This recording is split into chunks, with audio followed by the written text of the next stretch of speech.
చిత్రాన్నము అంటే చిత్రాన్నమే కదా అనుకోవచ్చు మనము. మామిడికాయ చిత్రాన్నం ఉంది, నిమ్మకాయ చిత్రాన్నం ఉంది, చింతకొజ్జు చిత్రాన్నం ఉంది, ఎన్నో రకాల చిత్రాన్నం, అల్లం వెల్లుల్లి చిత్రాన్నం ఉంది, ఎన్నో రకాల చిత్రాన్నం అండి. చేసుకునే దాంట్లో ఉంటుందండి చిత్రాన్నము. చూడండి, దీనికి ఉప్పు వేయాలండి, ఉప్పు వేయాల. మళ్ళీ మేమైతే ఆంధ్రాలో చక్కెర వేస్తామండి, కొంచెం టేస్ట్ కోసము చక్కెర వేస్తాము.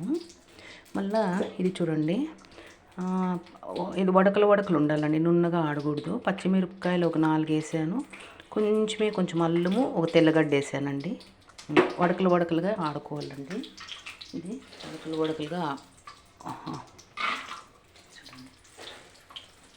శనగిత్తనాలు కూడా చూసుకొని వేయాలండి, శనగిత్తనాలు చూసుకొని చూడండి. కొంచెం వేయాలండి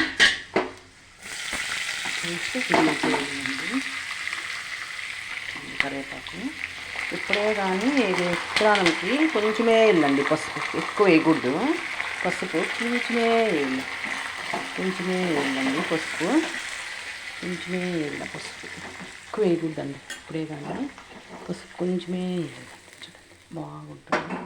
లాస్ట్లో నిమ్మకాయ పిండుకోవాలండి. ఇది చల్లగా అయిన తర్వాత లాస్ట్లో నిమ్మకాయ పిండుకోవాలి. కొబ్బరి కూడా పచ్చి కొబ్బరి చల్లుకోవచ్చండి, బాగుంటుంది. పచ్చి కొబ్బరి చల్లుకోవచ్చండి, బాగుంటుంది. దీంట్లో బాగా కలిపేసి లాస్ట్లో ఒక 2 నిమ్మకాయలు పిండి వేసుకుంటే, పచ్చి కొబ్బరి వేసుకుంటే చాలా టేస్ట్గా ఉంటుందండి. నిమ్మకాయ చాలా బాగుంటుంది.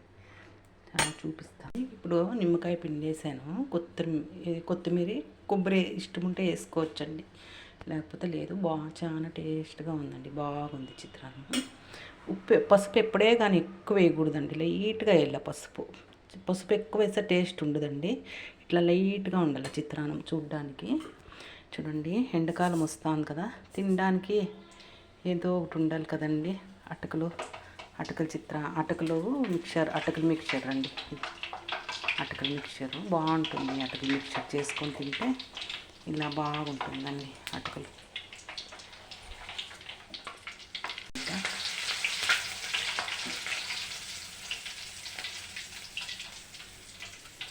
తెల్లగడ్డ,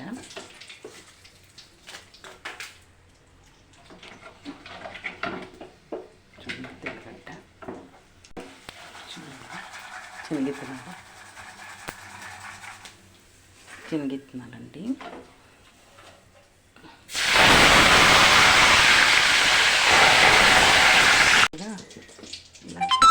కారం వేసుకోవాలండి. కారం వేసుకొని కొంచెం చక్కెర వేసుకొని ఇలా కలుపుకుంటే